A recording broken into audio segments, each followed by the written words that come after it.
The calendars in this once busy factory haven't changed since Japan's massive earthquake.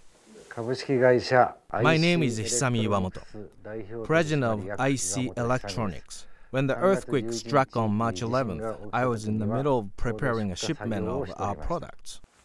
Iwamoto can't ship electronics or anything from his factory anymore. It's an irradiated, sealed-off area called the exclusion zone that extends 12 miles around the site of the world's second-worst nuclear meltdown. There are buildings, there are cars, and until yesterday, there were people. There were friends, but the very next day, there was no one. They used to show in school these day-after movies, what would happen in the event of a nuclear holocaust, how the world would become radiated. That's what it feels like here. This is a ghost town. Well, what's wrong? Look over here. There's someone's child's toy scooter, the garage door's down, basketball hoop up. Somebody lived here. It's as if some sort of plague came over the town. Yes, paf, and they all disappeared at once. These rare images show the mangled nuclear plant today. It will never, can never, operate again. Next stop on this tour, Iwamoto's hometown of Okuma. A year ago, population 10,000. Today, 0. The only sign of life here, herds of feral cattle, abandoned by their owners. The bull in there, watch out. My name is Masami Yoshizawa. I am the manager of the Namie Ranch. This is my neighbor's cattle barn, where cows were left without water or food. So this was a row of cattle, all in their pens, all unable to leave, that starved to death. How did you feel when you saw this? If the same thing happened in my barn, I would have gone crazy. Like their counterparts in Montana or Texas, Japanese ranchers can be an independent sort.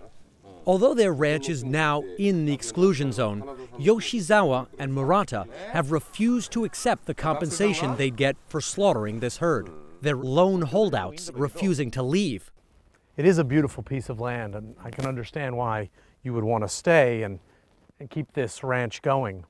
But there was a nuclear disaster here, and the land is contaminated. I know those animals have no commercial value, but for ranchers, cattle are like family.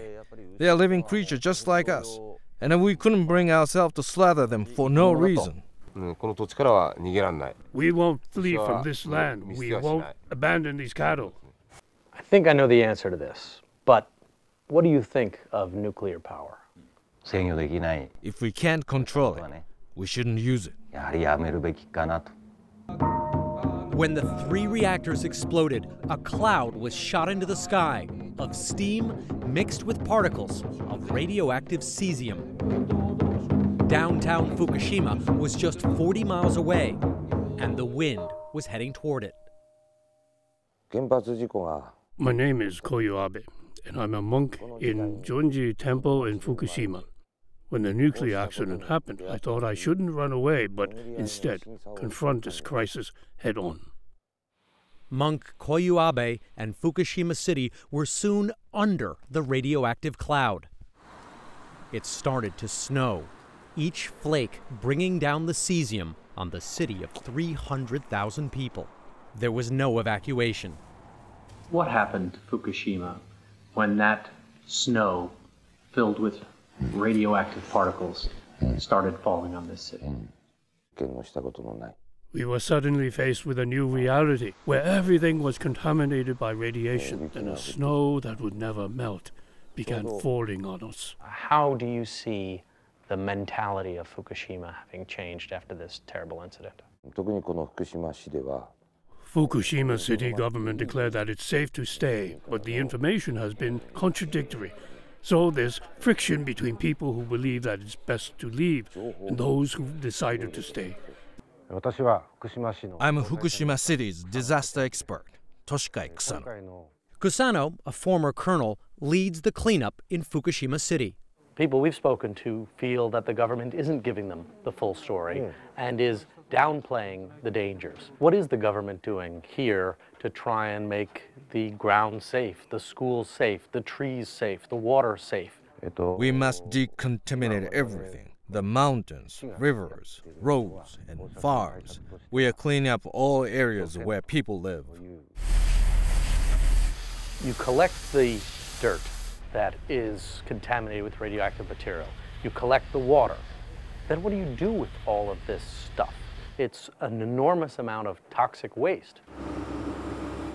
The city has prepared a temporary holding space, and that's where it is kept. Eventually, the national government will bury it underground. My name is Akio Suzuki. After the nuclear accident, the school said we should keep our children indoors. A year later, Mrs. Suzuki still doesn't let her daughter Shori play outside.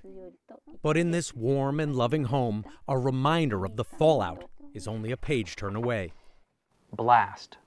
That day, there was an explosion.